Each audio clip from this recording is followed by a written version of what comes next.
tere!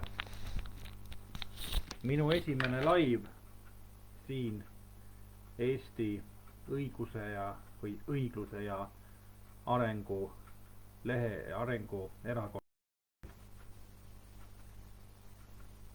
Olen Robert, üksikkandidaat 1278 Tallinna linnas Haaberstis.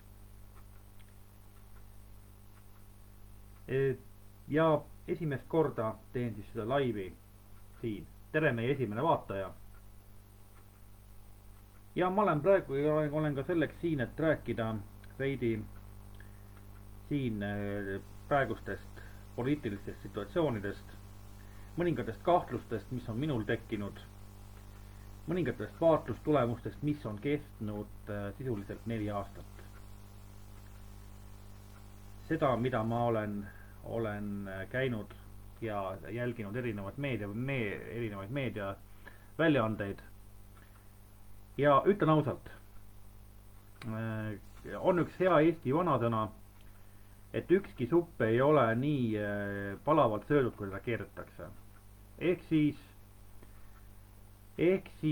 ütlen seda selle peale, et kõik need, mis on meedias teinekord kajastatud, ei pruugi olla üks-ühele mõistetavad. Omakord peksab meedia ka selle asja vahtu üles, et teenida klikke ja teenida lugejaid. Aga see meedia ei oleks meedia, kui ta seda ei teeks. Ja antud momendil ma ütlen, et ma ei võta ühtegi sellist pooldavat seisukohta ei nii-öelda peavoolu ega sõltumatu meedia poolt, sest mõlemad teevad tegelikult vigu, mõlemad üritavad haarata võimalikult palju auditooriumi ja ütlen ausalt, et auditooriumi võitmise nimel käib tegelikult Eesti meediamaastikul ja ka poliitilisel maastikul halastamatu võitlus. Minu eesmärk on aga praegu võtta rohkem selline vaatleja roll. Ja me alustame võib-olla mõningatest asjadest, mis siis on jäänud minule silma 4-aastase vaatluse jooksul ja mida ma olen ka teinud, et neid vaateid kätte saada mõningaid emotsioone. Psühholoogiat õppinud inimesena mul on äärmiselt huvitav jälgida psühholoogilisi protsesse. Ja psühholoogilised protsessid eelkõige, mis on seotud poliitikaga ja kuidas need muutuvad, mis aktiviseeruvad valimiste tulemisel, mis aktiviseeruvad siis, kui on mingisugune suur ühiskonnasündmus või midagi sellist, kes selle pealt kasu lõikavad, kes tegelikult kujundab seda üldist fooni, et saada kätte üks või teine emotsioon ja mis on selle taga. Alustame võib-olla nüüd viimaseid aastaid jälgides on muutunud Eesti poliitika maastikul see, et ilmunud on uusi tegijaid, lisaks kõrvale vanade tegijatega. Uued tegijatest tooks välja 2 uut tulijat, kõigepealt, kes on siiamaani paistnud silma ka eredamalt. Üks on Eesti Konservatiivne Rahvaerakond ja teine on siis Eesti 200. Lisaks tegelikult juurde veel ka Eesti Tulevikuerakond ja Rohelised. Rohelised on tegelikult päris kaua olnud, aga Riigikogus on Rohelised olnud esindatud ainult üks kord ja üks periood. Aga nende mõlema erakonna ja mõlemad tulija ja ka vanemate olijate ümber ei vaibu kired sugugi mitte. Mis on siin ühed asjaolud on see, et mõlemad uusttulevad tulijad erakonnad hoiavad tegelikult, omavad tegelikult enda käes ka meedia, omalaadset meedia impeeriumi. Lisaks toetavad mõned sõltumatud väljaanded ka veel neid. Mis on huvitav? Hakkame peale sellest asjast, et foonikujundus, narratiivide loomine, mis on oluline tegelikult nii poliitikas, nii enne valimisi kui ka peale valimisi, kui ka üldse kogu aeg. Narratiivide ja seisukohtade kujundamine on äärmiselt oluline. Miks? Kui me kujundame mingit teatud narratiivi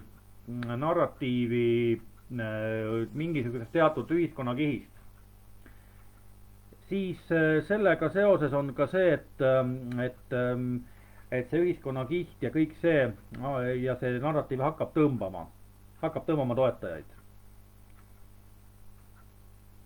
Võiksin öelda seda, et osa narratiive, mis on tekkinud Eesti meedia ja poliitika maastikul, on kahjuks sellised, mis on suunatud otseselt teatud sotsiaalsete kihtide või sotsiaalse väljundiga auditooriumi vastu. Nimelt on see, et kui üks poliitiline kooslus võtab endale õiguse omaenda narratiivi peale surumiseks, hakata süüdistama vastaspoolt või siis teatud ühiskonnakihti mingisuguses omakorda nagu oma endale peale surumises, on tegelikult tekkinud suletud ring. Miks? Mõlemad süüdistavad üksteist ühes samas asjas. Üks ühelt poolt, teine teiselt poolt. Mis järgneb? Järgneb ka tihtipeale see, et kas üks pool annab järele või on see, et ja teine pool saab selles suhtes oma positsiooni nii-öelda tugevdatud või teine variant on see, et hukkuvad mõlemad huvide kokkupõrkamise konflikti tõttu.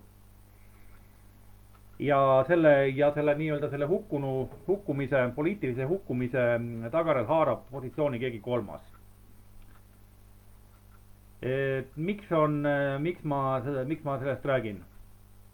Pikemat aega jälgides sotsiaalmeediat on kaks erinevat leeri kasutanud sisuliselt sama vahendeid, aga samas ka jälle ka väga kapitaalselt erinevaid vahendeid. Üks pool on valinud agressiivse rünnaku, teine pool on valinud mitte taandumise, vaid kuigi mõni võib arvata, et teine pool on valinud taandumise taktika, on teine pool tegelikult valinud sellise pehme jõu, ehk siis suunates selle agressiooni pehmesse kanalisse. Pehme kanali all ma mõtlen seda, et ei minda sama retoorikaga vastu, kuid pööratakse see vastaspoole retoorika nende enda poole.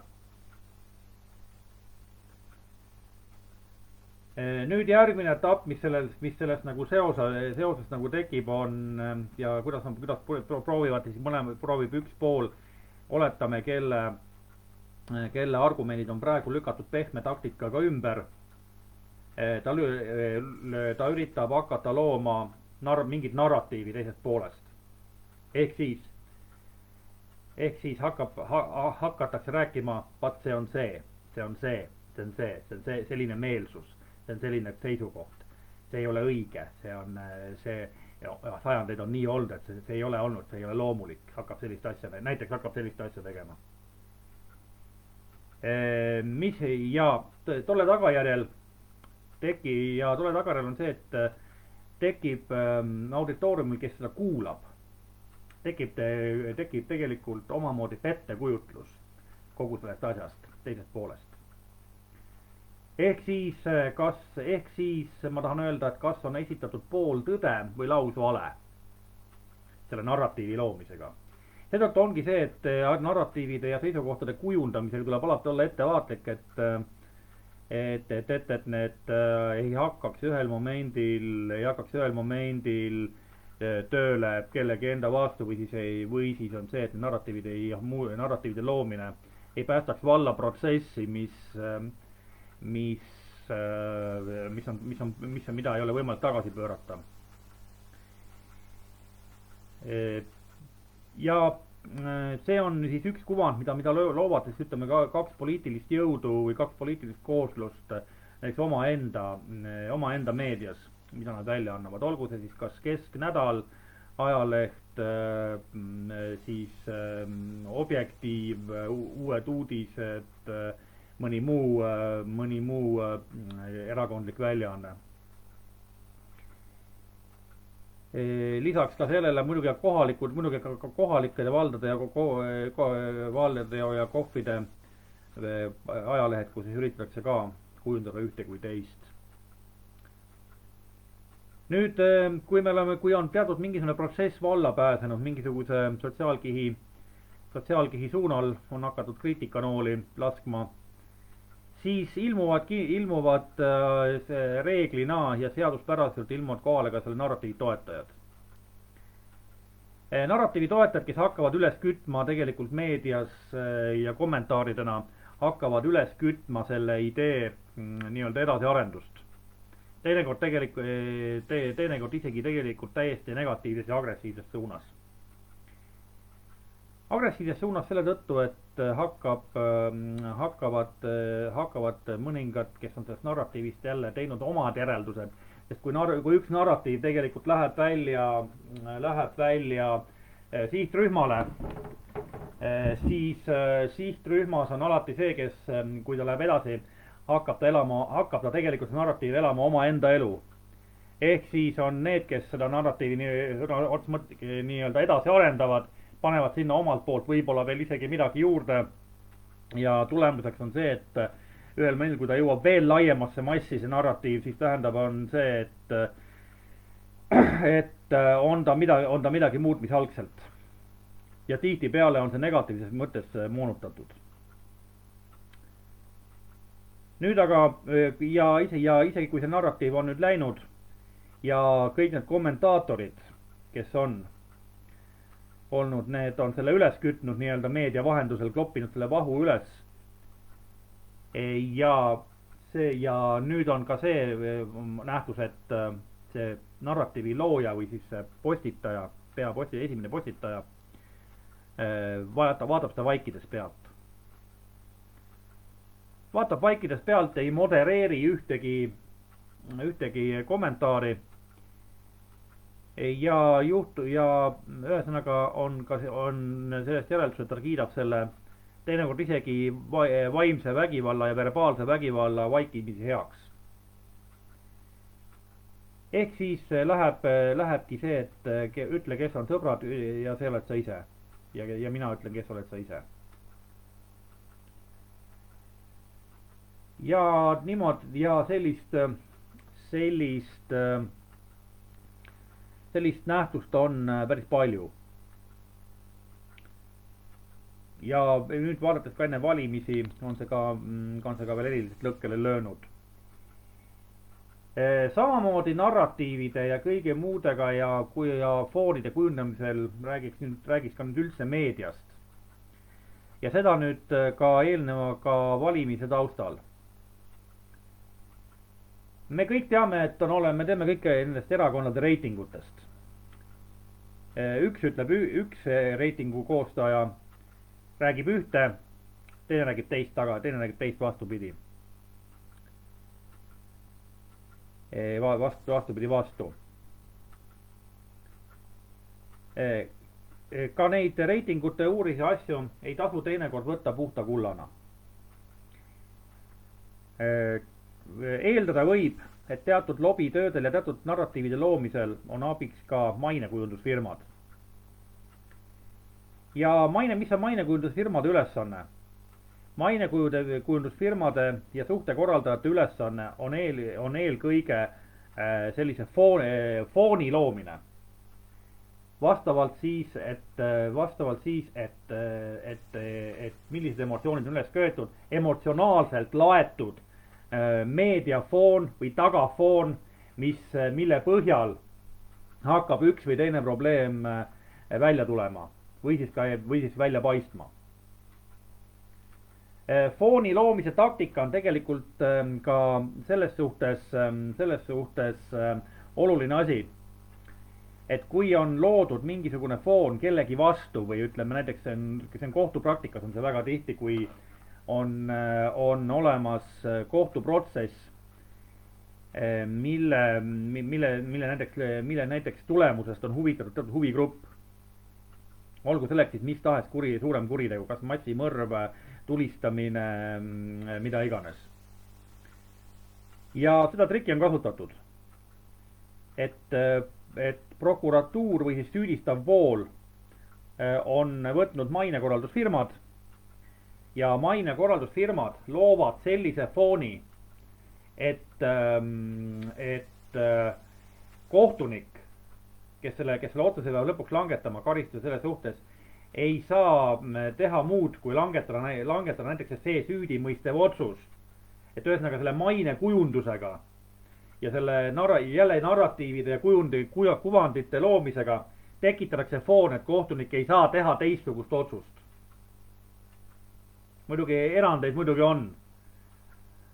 Et tihtipeale on see, et kaevatakse jälle mingisugune minevikus, mingisugune asi välja, pannakse see tööle, krutitakse seda meediat ja üldiselt kohtu ja juriidika praktikas võib öelda ka seda, et kui näiteks on mingi kuritegu või asi, mis on käsitletav kahe erineva paragrahvi järgi, ehk siis mõlemad paragrahvid on õiged. See otsuse saab teha mõlema paragrahvi järgi õigest ja täiesti seadusliku otsuse. Aga mis loeb sellel hetkel, kui minnakse seda asja tegema? Loeb just nimelt see mainekujunduse tekitatud ja kuvandi tekitatud foon ja emotsioon, mis kogu selle asja juures on.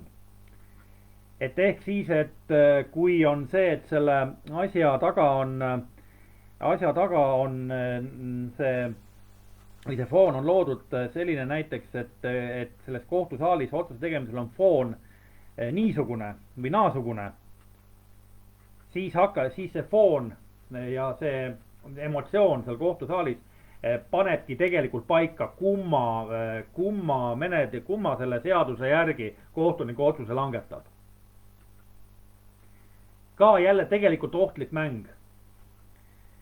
Et mõned ütlevad, et peab olema õiglane karistus ja niimoodi, aga õiglase karistuse nimel on tegelikult ajaloos tehtud väga palju vale otsuseid ja on süüta inimene on näiteks ära tapetud.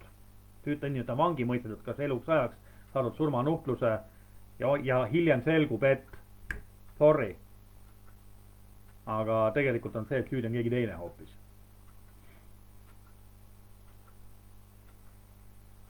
Ja nõnda on näiteks ka need erakondade reitingute ja kõige muuga sinna juurde. Reitingute kajastus, miks ta on nii erinev? Reitingute kajastus teinekord mängib sellepärast ka rolli, et ka meedial on teatud eelistused. Me ei saa rääkida, absoluutselt ei saa rääkida tegelikult üldse, kui me räägime üldse pooltest ja foonidest. Ei ole olemas absoluutselt kallutamatut ega absoluutselt sõltumatut meediat. Hoiakud, narratiivid, kuvandid jäävad alati. Isegi kui ajaleht kirjutab ennast, et ta on sõltumatu, ta tegelikult esindab ikkagi mingisuguse huvigrupi huve. Olgu selleks siis kas karusnahavastased, olgu selleks loodusravi pooldajad, kes iganes. Absoluutselt kallutamatut meediat või sõltumatut meediat ei ole olemas. Ja tihti ja siis selle sõltumatuse koha pealt on see oht, et kui me räägime siin, et on pooltõed ja pooltõed ja lausvaled. Hiljuti või mõni aeg tagasi, ma täpselt praegu nüüd kuupäeva teile ei ütle praegusel hetkel, ilmus ühes sõltumatus lehes kirjutis, et Kanada legaliseeris lapsprostitutsiooni. Tõlgitud oli ta inglisekeelsest lausest või inglisekeelsest lehest Kanadas. Ja siin, ütlen ausalt öelda, siin on tehtud taktikaliselt nii-öelda taktikaline pool, taktikaliselt narratiivi loomise samm. Eestikeelses väljaandes oli selle nimelt legaliseeris. Inglisekeelne variant, originaal, kus see uudis pärit oli kirjutatud decriminalized ehk dekriminaliseeritud. Ja milles on asja point, kuhu ma jõuda tahan? Legaliseerimine ja dekriminaliseerimine ei ole ühed samad mõisted. Juriidiliselt mitte. See on absoluutselt on see täielik suur vahe. Aga miks oli selles väljaandes legaliseerimine? Jälle see kuvand ja narratiivi asi. Legaliseeris selle lapsprostitutsiooni eesmärk saada juurde auditooriumi sellele sõltumatule väljaandele. Nii et kuigi jah, kui see sõltumatu väljaanded vaata siis sõltumatusest on see asi tegelikult suht kaugel. Ikkagi on see, et selle haldaja omab teatud hoiakuid, teatud sotsiaalse maailma ja sotsiaalse kihi suhtes. Räägin nüüd lahti ka selle, mis on siis selle legaliseerimise ja dekriminaliseerimise vahe tegelikult ja miks see Kanada seadus vastu võeti. Kanadas see lapsprostitutsiooni dekriminaliseerimine võeti vastu tegelikult nende lapsprostituutide kaitseks, sest olgu nüüd öeldud, laste prostitutsioon ei ole kunagi vabatahtlik. Lapsprostitutsioonid loomise taga on alati keegi. Ja see dekriminaliseerimise otsus sündis tegelikult sellepärast, et kaitsta neid ohvreid, kes on sattunud selle laste prostitutsiooni äri hammasrataste vahele. See tähendab seda, et dekriminaliseerimine see tagajärjel ei teki neil enam, ei ole enam lapsprostitutsioon kriminaalkuritegu. Ja see ei ole see on tehtud mitte selleks, et nüüd saavad kõik igasugused tegelased lastega olla, vaid see on tehtud selleks, et laste minevikku või sellesse nii-öelda ankeeti ei jääks kriminaalkaristust. Ja ei rikuks ära inimese elu sellepärast, et ta sattus tegeliku kurjategija või tegelikult selle skeemi looja, tegelikult selle kuritegeliku skeemi looja käppade vahele. Seal ei ole tegemist iseenda otsusega suuremas ajast. Laste prostitutsioon üle terve maailma tegelikult on väga hästi juhitud võrgustik. ja selle taga on alati keegi, selle otsuse ja selle juhtimise, kõige selle vahendamise taga on alati keegi teine kolmas. On ja sellepärast ongi see, et dekriminaliseeriti see lapsprostitutsiooni juhtum sellepärast, et just nimelt, et nende ohvrite tulevikku mitte ära rikkuda. Legaliseerimine aga oleks ta olnud see, kui Kanada parlament oleks võtnud vastu otsuse, et lapsed võivad sellega tegeleda, see on loomulik, teenige, makske riigile makse ja tehke mis iganes. Vaat sellisel juhul oleks olnud tegemist legaliseerimisega. Aga mitte dekriminaliseerimisega. Ja ütlen seda, et ilma protokollideta ka see asi muidugi ei piirdu. Et ikkagi on ka see, et viiakse läbi uurimistoimingud, viiakse läbi administratiivmenetlus kõigi nende ohvrite ja kõige suhtes, aga nii sinna taga jääb. Aga jah, siis mu point on see, et just see väljaanne, kes seda kajastas seda enda narratiivi loomiseks, enda kuvandi loomiseks. Nii et selle kuvandi tõttu sai ta suurendast enda auditooriumi, võib-olla isegi oma lehe tellimust või oma neid annetajaid või mida iganes.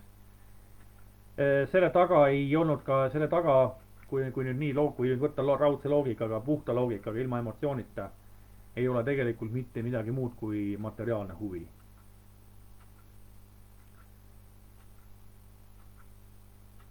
Ja materiaalsed huvid on tegelikult vägagi paljuski seda, mis mõned asjad ära rikuvad.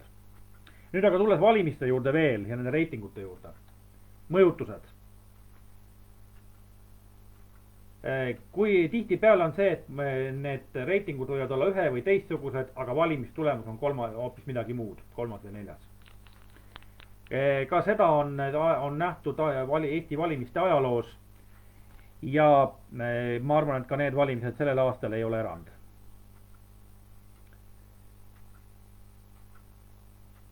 Tihtipeale on need reitingu tulemused ka sellised, et reitingu tulemusega üritatakse saada ühte või teist tulemust. Kas uinutada kellegi valvsus või aktiviseerida kellegi pooldajaid, et nad ikka kindlasti tuleksid ja hääletaksid. Selleks aga, et tuldaks ja kindlasti hääletataks, muudetakse selle poliitilise jõu oponendi reitingu numbreid. Ehk siis näidatakse sellega, et selle opositsiooni, see reiting, mis neil on, et nad on tõusnud, nüüd on häirekell, teie peate tegema kõik selleks, et neid uuesti teise tagumisele positsioonile suruda. Ehk siis valija aktiviseeritakse läbi nende reitingute.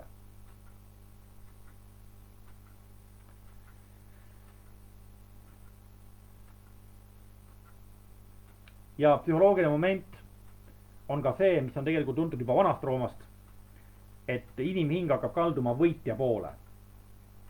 Isik, kes ei ole, või isiklus, kes ei ole siiamaani, ütleme, pooli valinud, ei ole poolt suutnud valida, ta hakkab kalduma ikkagi sellele poole, kes hakkab võitma. Et võiks öelda ka selle kohta siis seda, et ootame ära, kes võidab ja siis kiidame seda. Aga see on tegelikult ohtlik praktika. Nõndaks siis on selle täpselt nende reitingute kõige muuga käituvad ka maailma eriteenistused, luured, vastuluured. Sest alati on mingisugune huvi kuskil. Ei ole ühtegi paika maailmas, ei ühtegi riiki, ühtegi konklaavi või enklaavi, kus ei oleks mitte kellegi teise huvisid. Alati on. isegi näiteks, kui see on mõttetus kohas, mitte mõttetus kohas, see on halb näide, et kui on täiesti sellises kohas, mis ei oma maavarasid, aga näiteks omab strateegilist asukohta. Seda võib näiteks näidata, võib näiteks öelda seda praeguse Kaukaasia puhul, kui oli Gruusia sõda, et miks Venemaa oli nii huvitatud sellest Osseetia ja Abhaasia hoidmisest, eriti Osseetia. Kuigi, ütlen nüüd ääremärkusena vahele, Gruusia sõda ei oleks lõppenud selle tulemusega, nagu ta siis lõppes, kui Gruusia ei oleks teinud lauslollusi. Sest tegelikult Venemaa pool tegi sõjalise operatsioonis massiliselt vigu, mida oleks väga edukalt võinud ära kasutada. Aga Gruusia armee ja juhatus tegi oskamatuid ja lauslollusi. Selle tulemusena on praegu see, et Abhaasia ja Osseetia on praegused vaidlusalused territooriumid. Aga miks on siis see oluline?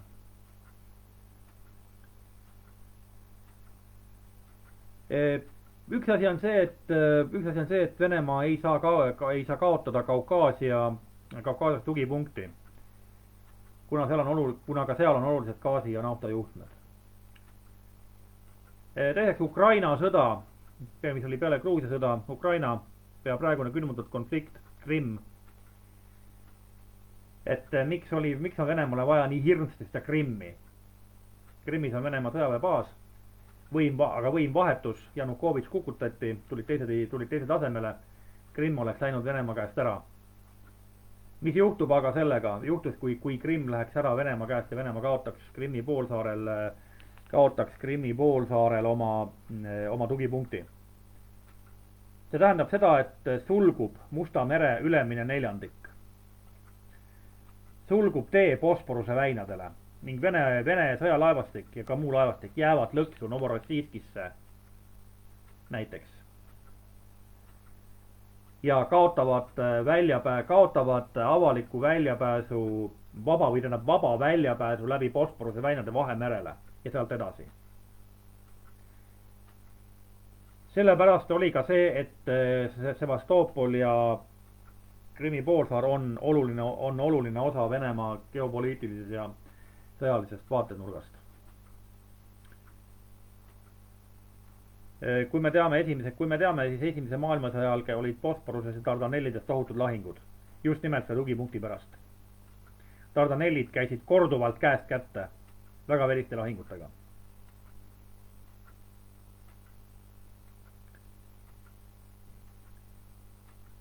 Nii, aga nüüd ma olen siin pool tundi rääkinud ja pika jutuga on ikkagi see, et kipub hakkama laiali valguma. Ma teen lõpetuseks sellise veel põike. Meie eraleht siin on kuna nimetatakse Eesti Õigluse ja Arengu Erakond. Sellel valimistel ja sellel perioodil on Eesti Õigluse ja Arengu Erakond tegelikult ka juba valimistel esitletud. Kuigi üksikkandidaatidena. Üksikkandidaadid on meil üleval Tallinnas, Tartus, Jõgeval, Narvas ma ei tea hetkel, Rakveres kuigi teise valimisliidu nimekirjas. Aga nad on olemas. Tallinnas on üksikkandidaat, teiega praegu vestleja Haabersti piirkonnas. Jõgevamaal on Raivo Ruus, erakonna idee algataja. Viljandis on Maria Raja, meie hiljutine liituja. Ja Rakveres Inne Lõispuu, valimisliit Rakvere heaks nimekirjas. Praeguste tulemustena ma olen vaadanud, et kõige rohkem on meedia tundnud huvi Maria Raja vastu Viljandis. ja seda ka see, et kuna Maria on ka tegelikult tuntud inimene läbi oma modellisaate, kus ta kunagi osales, siis reaalne on ka see, et Maria võib kõige rohkem edu saavutada Eesti Õigluse ja Arengu Erakonnas, aga see saab olema esimene ja märgiline samm sellest, et poliitikamaastikul oodatakse muutust. Ja täiesti uued tegijad on peale tulemas ja eelmised erakonnad või siis muud poliitilised jõud võivad hakata hääbuma või minna lihtsalt tahaplaanile. Igatahes on see, et ma väga ootan seda aega, kui Eesti Õigluse ja Arengu Erakond saab täisväärtuslikuks erakonnaks. Ehk siis 500 liiget algatuseks. Ütlen, et asutajaliikmed on olemas, kes praegu töötavad ka ajutiste asjuritena juba. Üks olen mina, teine on Raivo Ruus, kolmas on Maria Raja. Ja ajutiste asjuritena on see, et on ka siis meie töö ja asi selles, et mida me siin ka praegu teeme, ka see live, mida mina siin praegu teen. Nii et kõik see, mida me teeme ja räägime, saab olema täiesti uus poliitiline jõud Eesti maastikul. Me peame valima tsentristliku joone. Miks tsentristliku? Praegune situatsioon näidanud, et on neid ühele poole või teisele poole kaldujaid on küllalt. Eestis oli tsentristlik partei, isegi tema nimi ütleb seda, poliitiline nimi, Keskerakond. Omal ajal jah, tõesti tsentristlik, kuid praeguseks hetkeks on Keskerakond kaldunud siiski tsentrist juba välja. Ja ta on ka tegelikult ainus selline tsentristlik partei. Ütlen seda, et Eesti Õigluse ja Arengu Erakond on tasakaalu erakond. Ja me oma tsentristliku maailmavaatega rahustame seda Eesti poliitilist maastikku, mis võib tegelikult ühel momendil üle keeda. Ja nagu ongi, et õiglus ja areng. Mis need õiglus ja areng on? Õiglust ja arengut saame teha siis, kui me oleme tasakaalus. Ehk siis me oleme tasakaalustav jõud, me oleme vastu, või mitte vastu, see on paha sõna, me oleme selle poolt, et valitaks tasakaal. Aga kallid vaatajad, kes te mind siin ennem vaatasite ja pärast vaatate seda siin erakonna lehel seda videona, mina soovin ainult ühte. Mitte ainult ühte, vaid mina soovin üks asi, mida ma soovin. Me ei tohi langeda räuskava kamba tasemele. Meie eesmärk peab olema, kas nüüd üliintelligentne, seda ma ei ütle. Me peame olema tasakaalukad. Jah, tõsi, tasakaal on kerge kaduma. Aga tasakaalu on võimalik alati saavutada. Seega, tasakaalukas, aru pähe, nagu ütles kunagi Vabaerakonna kohta, või oli see Vabaerakonna diviis õigemini isegi veel, jah. Väga kahju, et Vabaerakond ära kadus tegelikult minul endastest ja olin ise tolleaegse liige, aga mul on äärmiselt kahju, et ei kuulatud mõningaid inimesi ja lasti lihtsalt lohiseda. Vabaerakond oleks olnud suurepärane tsentristlik partei, kui tsentristlik erakond, ja suurepärase tulevikuga. Kui ei oleks julmalt ignoreeritud mõningaid väljaütlemisi ja mõningaid asju, mida tegelikult välja pakuti.